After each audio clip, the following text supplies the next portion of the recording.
Hello guys, मेरा नाम doctor दीक्षा है और मैंने जो है डीएनबी डिप्लोमा किया है ओबीजीवाई के अंदर।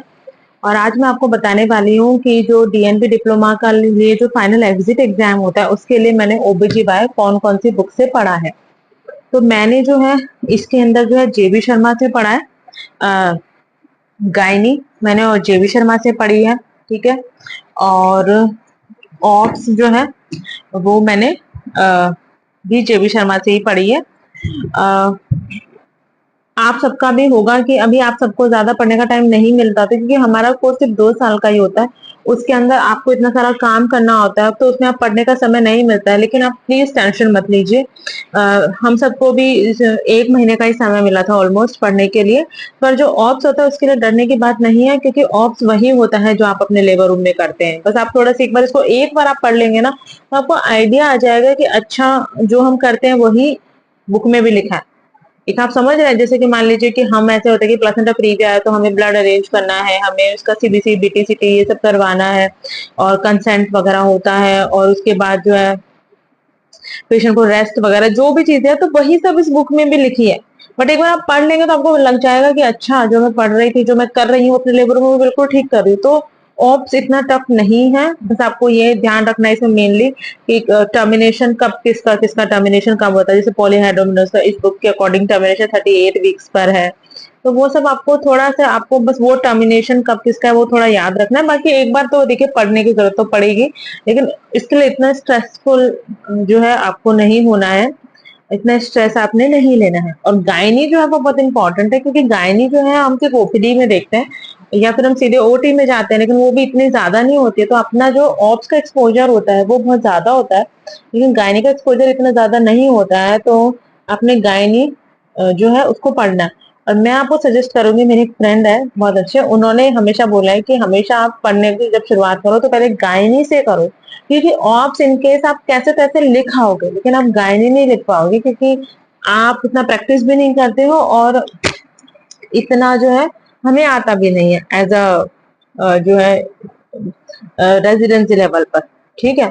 अब इसमें जो सबसे ज्यादा, अगर आपको पता होगा, आपने मेरा पुराना वीडियो देखा होगा तो आपको पता होगा कि मुझे एग्जाम से मेरा फाइनल एग्जाम था उससे जस्ट मैं कैब में थी। और मतलब फर्स्ट डे ऑफ मेरा डीएनबी जो है एनबी डिप्लोमा का एग्जाम था थियरी का। उसमें कैब में मेरे सेंटर से पहुंचने से जस्ट 5 मिनट पहले मेरी तबीयत बहुत ज्यादा खराब हो गई थी, मुझे वॉमिटिंग हो रही थी। बेसिकली मुझे वर्टाइगो हो गया था, जो मुझे पता भी नहीं था मुझे वर्टाइगो हो गया।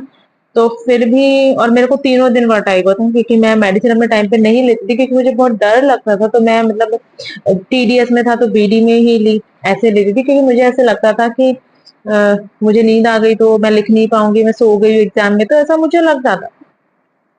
जबकि ऐसा नहीं होता है। ठीक है। फिर उसके बाद मैंने जो है, तो मैंने इन दो बुक से पढ़ा था। और सबसे जो मेरे लिए ब्रह्मास्त्र बुक साबित हुई वो ये है कि मेरे एग्जाम थे 14, 15, 16 को। तो 13 तारीख को ऐसे ही मेरा मन किया कि मुझे ना जो अपने जो एक बुक है वो मुझे पढ़ लेनी चाहिए। वो बुक आपको बताती हूँ, क्योंकि मैंने प्रेप लेटर से प्रिपेयर किया था।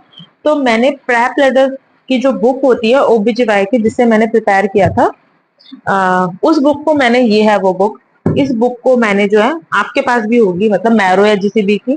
तो इस बुक को मैंने जो है क्योंकि इस बुक को मैंने 3, 4 बार पहले पढ़ लिया था मेरे इसके लिए, नीट के लिए मैंने इस बुक को 3, 4 बार पढ़ा था। तो I was very very familiar to this book.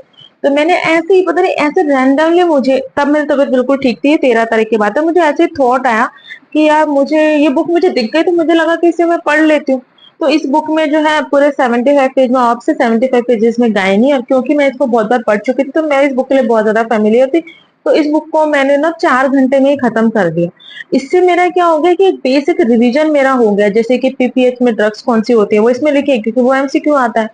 और है ना, बर्च कॉर्पस सस्पेंशन क्या होता है, ये सब थोड़ा थोड़ा सर्जरीज का नाम, एसयूआई में कौन सी सर्जरी होती है, बीएच कब करते हैं, फाइब्रोड का क्लासिफिकेशन, एक मैं बता रही हूँ आपको इन जनरल, इससे मुझे पता चल गया। और फिर उसके बाद आपको पता है 14 तारीख को मुझे वर्टाइगो हो गया था, तो 14 को फिर भी मैंने पढ़ा था थोड़ा, क्योंकि एग्जाम से पहले मैं बिल्कुल ठीक थी। लेकिन 15 को ऑप्स के पेपर के लिए मैंने कुछ नहीं पढ़ा था, 16 के गायनी के पेपर के लिए मैंने कुछ नहीं पढ़ा था। मुश्किल से 1 घंटे मैंने पढ़ा होगा, मैं आपको सच में मुश्किल से बताई, क्योंकि मेरी हालत इतनी खराब थी कि मैं थोड़ा सा भी, मतलब मैं जगती थी तो मुझे वॉमिटिंग होती थी, मैं थोड़ा सा सिर टिल्ट करती थी तो मुझे वॉमिटिंग होती थी। तो थैंक्स टू दिस बुक, इस बुक ने मेरा बहुत ज्यादा साथ दिया है भाई। मतलब नीट, ये वही वाली बात हो गई, नीट के साथ भी नीट के बाद भी, जैसे LIC का ऐड होता है। तो ये तो आप भी ऐसा कर सकते हैं। आप क्या कर सकते हैं कि आप एग्जाम से जब आपका एग्जाम हो उससे 1-2 दिन पहले अगर आपने इन्हीं नोट से पढ़ा है, तो इन नोट से इन द सेंस मेरा मतलब है आपके जो प्रेपरेशन के नोट्स हैं, प्रैप लीडर, मैरो या किसी भी डैम्स भाटिया जिस भी ऐप का, उससे एक बार आप पढ़ लेंगे तो आपको एक आपको पूरा ना पूरा नॉलेज हो जाएगा। पूरा एक एक समझ रहे हैं, एक पूरी शॉर्ट स्पैन में आपको पूरा सब्जेक्ट का नॉलेज हो जाएगा। थोड़ा सा ना जो पॉइंट्स आप भूल रहे होंगे वो आपको पता चल जाएगा। जैसे ट्विन ट्रांसफ्यूजन सिंड्रोम जो होता है उसके क्लासिफिकेशन है, तो वो आपको याद नहीं रहेगा ना आपने कब पढ़ा था, तो उससे आपको थोड़ा फटाफट फटाफट याद आ जाएगा। तो मैं ये कहना चाहूंगी कि तो इसलिए जो ये 3 बुक से ही मैंने पढ़ा था। ये प्रैप के नोट्स, जो कि आपको जिस भी के नोट्स हैं एक बार आप जरूर देख लेना। मैं आपको सच बता रही हूँ, आप मेरे को थैंक यू बोलोगे वापस आके, क्योंकि मैं तो अपना क्रेडिट इसी को दूंगी, इन तीनों बुक्स को दूंगी बेसिकली। ये है OBG बाई की, JB शर्मा, और ये है गायनी की। Thanks for watching.